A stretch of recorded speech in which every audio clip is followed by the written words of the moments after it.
Nanti di akhir zaman, di antara ciri dekatnya dengan hari kiamat adalah kasratus zalazil, terjadi banyaknya gempa bumi. Insaf, bincang santai penuh faedah.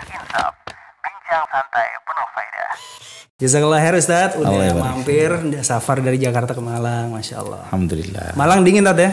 Malang tidak terlalu dingin sayangnya ini. Kalau dibandingin sama Jakarta? Dibandingin Jakarta sekarang kayaknya hawanya mirip-mirip nih sebenarnya. Kena pemanasan global juga kayaknya. Masya Allah. Banyak dosa kayaknya orang Malang. Naudzubillah. Ani mau ngomong kerja di Malang aja tak lebih dingin dari Jakarta, tapi anaknya gitu. Itu tidak menghalangi. Insya Allah mudah-mudahan jika Allah mudahkan. Ya Rabbana ya Karim. Tad, di sini kita akan ngobrolin masalah fenomena yang beberapa kali terjadi di akhir-akhir ini Tad. Jadi sementara kita tahu kalau di Malang sendiri itu dari bulan kemarin Tad, Ane pribadi udah ngerasain yang namanya gempa itu 3 kali Tad. Allahul musta'an. Di awal bulan itu bener-bener yang goncangannya itu yang gede dan itu kerasa banget, yang pas satu jalan itu berasa kayak mau retak gitu Tad. Pas satu kita merujuk kepada data BMKG, ternyata di bulan April itu jumlahnya juga lebih mencengangkan. Jadi selama bulan April itu sebanyak 807 kali gempa yang terjadi di seluruh Indonesia. 807 kali di seluruh Indonesia, Tad. Iya, paham Anda. Satu Indonesia. Nah, kalau misalnya kita ngelihat dari tinjauan syar'i Ustaz, terus udah gitu hikmah apa yang kita bisa ambil dari peristiwa gempa yang terjadi akhir-akhir ini di Indonesia? Tafadhol Ustaz. Subhanallah.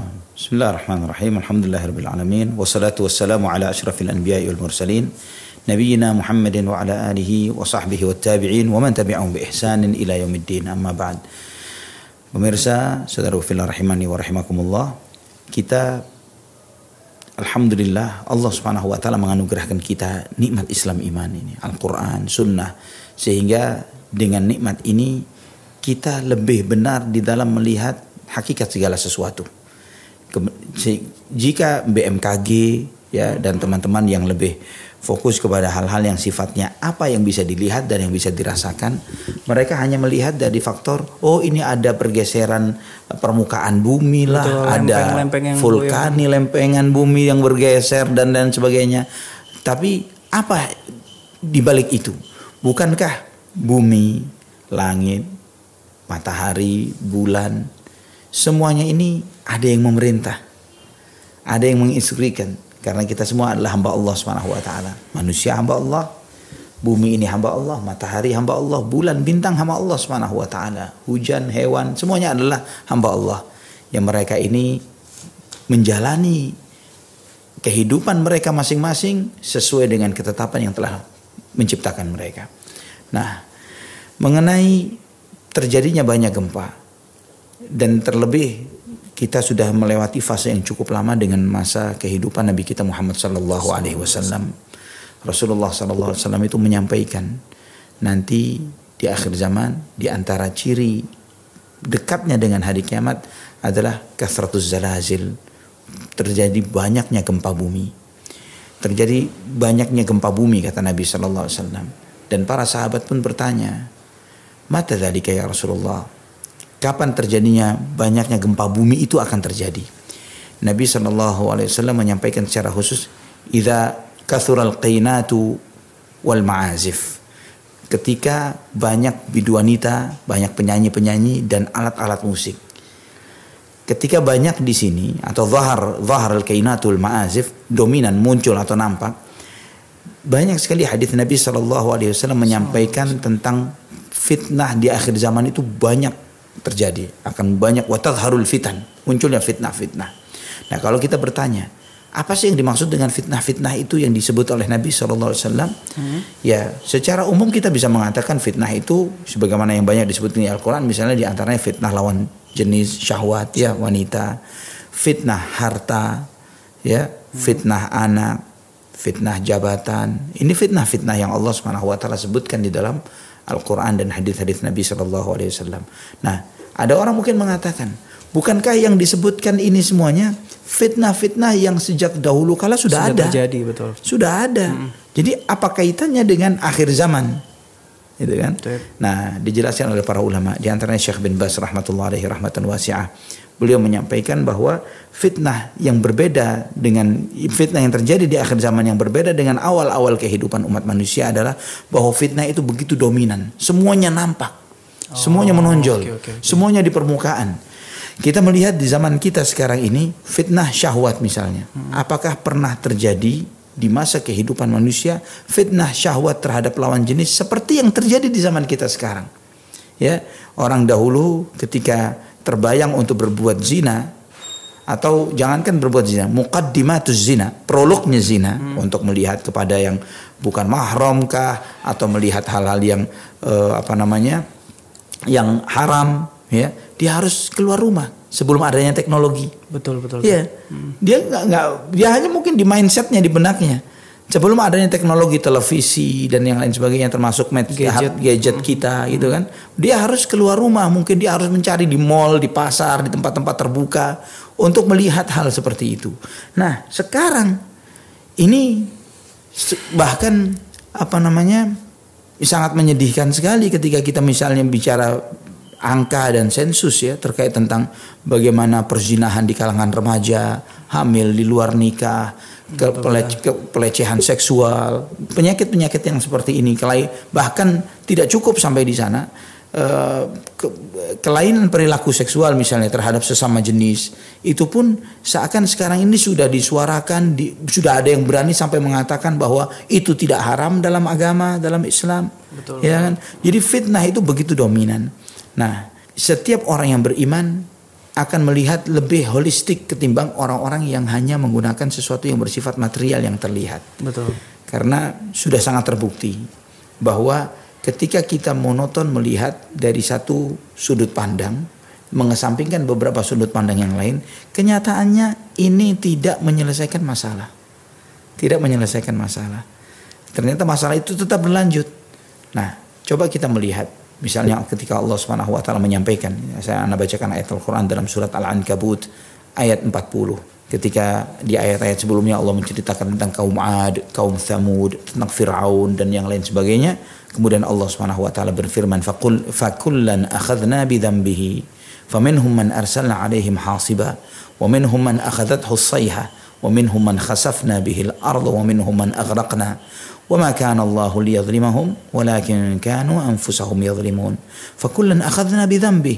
Semua kaum-kaum yang Allah ceritakan itu, Ad, Tsamud, kaumnya Nabi Lut, kaumnya Fir'aun dan bala tentaranya, semua kami hukum mereka, kami timpakan bencana kepada mereka bidzambihi, karena dosa-dosanya. Karena dosa-dosanya, karena maksiatnya.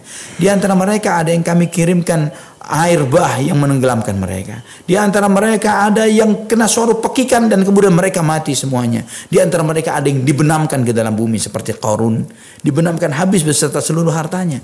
Di antara mereka ada yang ditenggelamkan dalam lautan seperti Fir'aun dan bala tentaranya. Wa ma kana Allahu liyadzlimahum. Allah tidak pernah berbuat zalim kepada mereka. Walakin kanu anfusahum yadzlimun. Mereka lah yang berbuat zalim terhadap diri mereka sendiri. Nah, dalam kesempatan ini juga ingin menyampaikan ada sebuah hadis yang, saya setiap membaca hadis ini, semoga kita diberi keselamatan oleh Allah Subhanahu wa taala. Amin. Hadis ini dihasankan oleh Syekh Al-Albani dalam Sahih Ibnu Majah. Nabi SAW pernah memperingatkan para sahabat, para muhajirin, ya ma'asyaral muhajirin, khamsun idza btulitum bihinna wa a'udzu billahi an tudrikuhunna. Wahai ma'asyaral muhajirin. Nanti kita akan bicarakan secara spesifik sedikit-sedikit faedah dari hadis ini. Ada 5 perkara. Saya berlindung kepada Allah jangan sampai kalian diuji dengan 5 perkara ini, dan aku berlindung kepada Allah jangan sampai kalian bertemu. Wa a'udzu billahi an tudrikuhunna. Jangan sampai kalian ketemu dengan masa ketika 5 perkara ini terjadi. Artinya Nabi SAW menyampaikan secara khusus, Nabi SAW memanggil ma'syaral muhajirin, wallahu alam bisawab. Di antara hikmahnya adalah muhajirin ini mereka adalah para pemimpin. Ya, karena para pemimpin khulafa harus dari kalangan Quraisy. Yang mereka adalah dari kalangan muhajirin. Aku berlindung jangan sampai 5 perkara ini terjadi. Aku berlindung kepada Allah jangan sampai kalian menemui, istilahnya bahasa orang Jawa, menangi zaman itu. Apa itu? Lam tadhhuril fahishatu fi qaumin hatta yu'linu biha illa fashallahu fihim at-ta'un wal auja' allati lam takun madat fi aslafihim alladziina madaw. Tidaklah terjadi perzinahan. Pertama perzinahan kata Nabi SAW. Sampai mereka terang-terangan berbuat zina. Sudah tidak ada malu berbuat zina. Dan sudah menjadi bagian dari budaya modernitas. Sekarang orang tua ini sudah melihat kepada putra dan putrinya, yang penting kalau anaknya laki jangan sampai menghamili. Yang perempuan jangan sampai hamil. Itu saja. Yang lain cuma sebatas itu aja. Iya, yang lain do whatever you want to do. Ya, lakukan apa yang kamu mau lakukan, lakukan semuanya. Yang penting jangan hamil. Na'udzubillah. Nah, ketika terjadi perzinahan yang seperti ini kata Nabi SAW, kata Nabi SAW, illa fasha fihim at-ta'un wal auja' allati lam takun madat fi aslafihim alladziina madaw. Jika perzinahan sudah dominan di suatu masyarakat, maka akan tersebar di antara mereka wabah, penyakit yang tidak pernah terjadi pada generasi-generasi sebelumnya. Allahu Akbar. Ini pertama. Baru satu, ini baru satu. Kata Nabi dari 5 perkara. Walam yanqusul mikyala wal mizan illa ukhidhu bis sinina wa shiddatil mu'nati wa jawri sultani alaihim. Dan tidaklah para pedagang dan pengusahanya sudah membudaya mengurangi timbangan dan takaran, kecuali mereka akan ditimpa krisis ekonomi dan susahnya penghidupan, susah mencari maisha. Harta, kita melihat harta ini tidak pernah terjadi suatu zaman harta itu tersebar seperti di zaman kita sekarang. Antum kalau dulu orang kaya itu disebut dengan kata jutawan. Ini sudah istilah yang sudah tidak ada, jutawan ini. Sudah hilang. Insya Allah yang di sini semua jutawan semua nih. Setidaknya tabungannya ada 2, 3, 4 juta masih ada lah insya Allah. Atau ya setengah juta setidaknya gitu masih bisa disebut. Iya, ya setengah juta gitu kan. Nah, subhanallah, sekarang miliarder. Bahasanya itu triliuner. Triliuner, na'udzubillah. Itu bahasanya.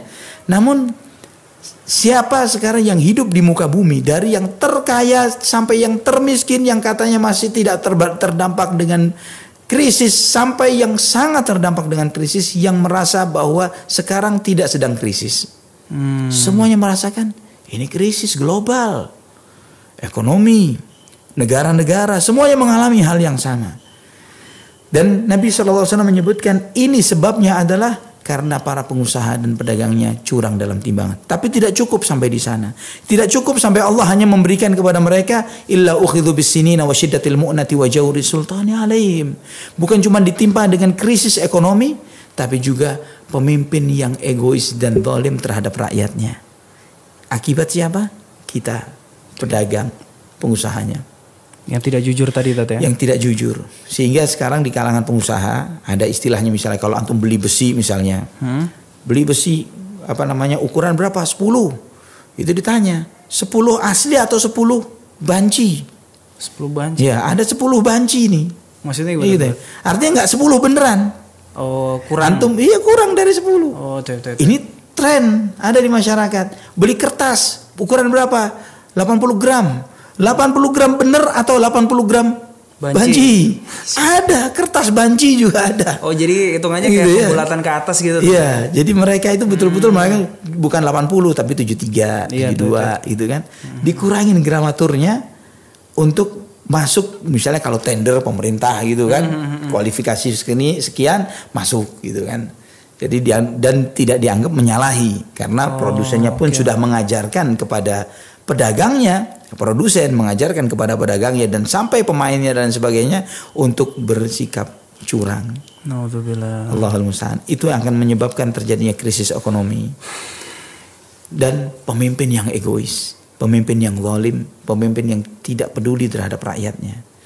Walam yamna'u zakata amwalihim illa muni'ul qatra minas sama walaula al-bahaim lam yumtaru.